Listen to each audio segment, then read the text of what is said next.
शैलेंद्र कुमार झा, आचार्य सरस्वती विद्या मंदिर, वरदत सेना Bettiah, class 10 subject maths.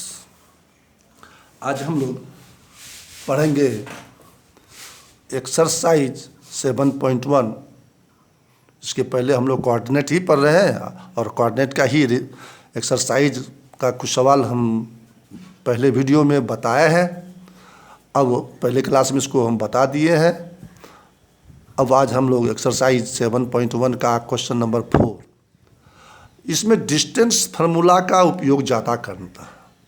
Distance formula का ही उपयोग होगा, इसमें लेंथ फाइंड करना है। जैसे क्वेश्चन है, check whether 5 - 2, 6, 4 and 7 - 2 are the vertex of an isosceles triangle. Isosceles triangle के बारे में पहले ध्यान रखिए, इसका क्या होता है।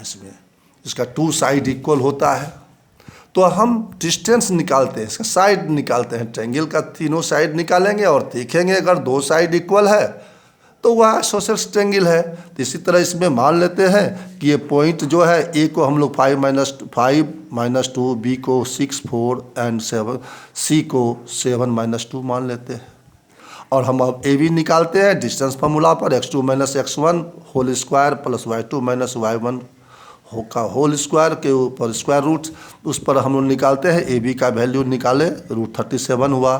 फिर बी सी का निकालते हैं, तो उसी फार्मूला पर रख करके इसका भी √37 हुआ। और ए सी निकालते हैं, इसका आया 2। तो आप देख सकते हैं ए बी और बी सी दोनों इक्वल है, यानी किसी भी ट्रायंगल का 2 साइड इक्वल है तो वो आइसोसेल्स होगा। इसलिए आइसोसेल्स हम लोग चेक किए तो ये आइसोसेल्स हुआ। एकदम आसान सवाल है। उसी तरह क्वेश्चन नंबर 4 में आपको फिगर बना हुआ, ग्राफ दिया हुआ है। तो उसमें सबसे पहले आप ए का कोऑर्डिनेट देखिए क्या है, बी का कोऑर्डिनेट क्या है, सी का कोऑर्डिनेट क्या है, डी का कोऑर्डिनेट क्या है, इसको आपको देखना है।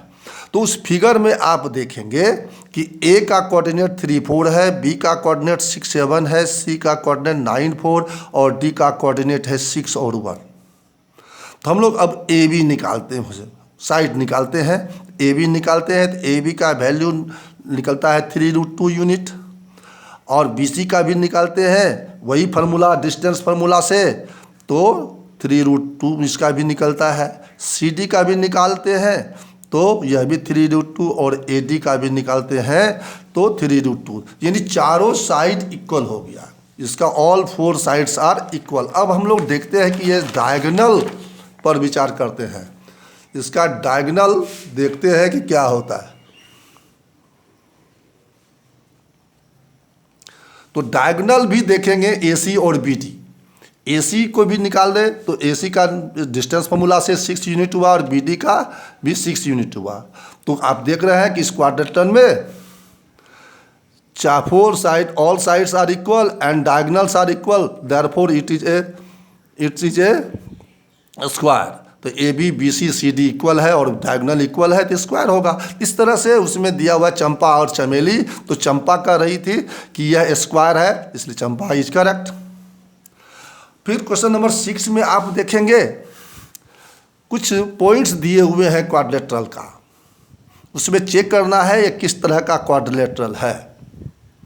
जैसे पहला सवाल, उसमें 6 का पहला सवाल दिया हुआ है -1 -2 1 0 -1 2 और -3 0।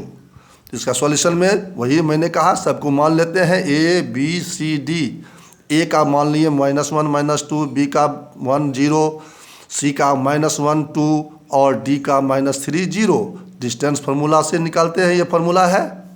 तो ए बी निकाले, फिर बी सी निकाले, फिर सी डी निकालते हैं इस तरह से, और ए डी को भी हम निकाले, ए सी निकाले और बी डी निकाले। इसमें भी आप देखिए चारों साइड इक्वल है, all 4 side equal, diagonals are equal, therefore it is a square.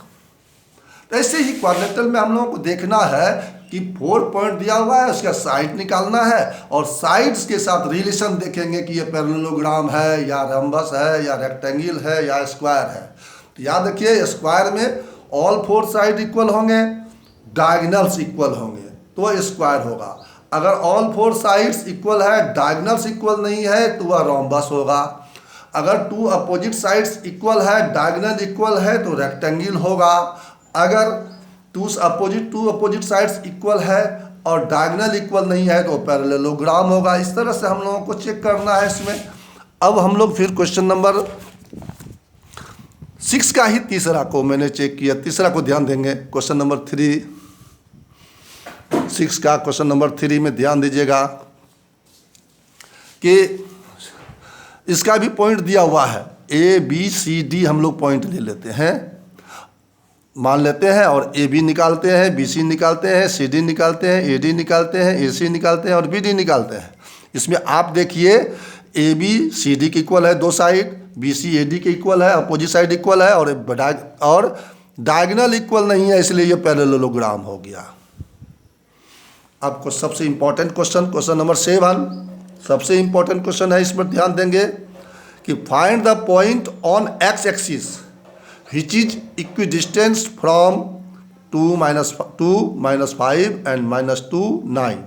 Equidistance बराबर दूरी पर, सपोज कोई P कोई पॉइंट है वह x एक्सिस पर है। जब x एक्सिस पर कोई पॉइंट होगा तो x उसका होगा ही और y 0 होगा। x कोऑर्डिनेट x रहेगा, x एक्सिस पर का कोऑर्डिनेट x रहेगा और उसका ऑर्डिनेट जो है y 0 होगा, इसलिए P का कोऑर्डिनेट हो गया x और 0।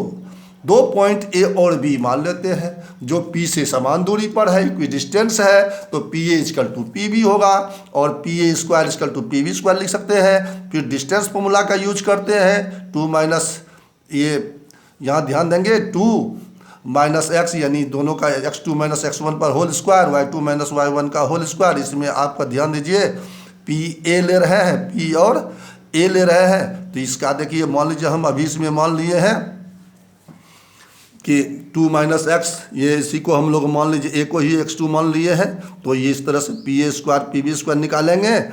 और अंतर रखिए अगर उल्टा भी होगा तो निगेटिव भी या पॉजिटिव, सबका स्क्वायर पॉजिटिव होता है, तो फिर उसको सॉल्यूशन निकाले 4 minus 4x plus x square plus 25। इसी तरह एक्स स्क्वायर इसका कैंसिल हो जाएगा, 4 और 4 कैंसिल हो जाएगा तो माइनस 4x, ये प्लस आकर इधर माइनस हो जाएगा, माइनस 4x इक्वल टू 81, ये 25 माइनस हो जाएगा इसमें 81 में, तो माइनस 8x इक्वल टू 56 और x equal to 56 by minus 8 minus 7।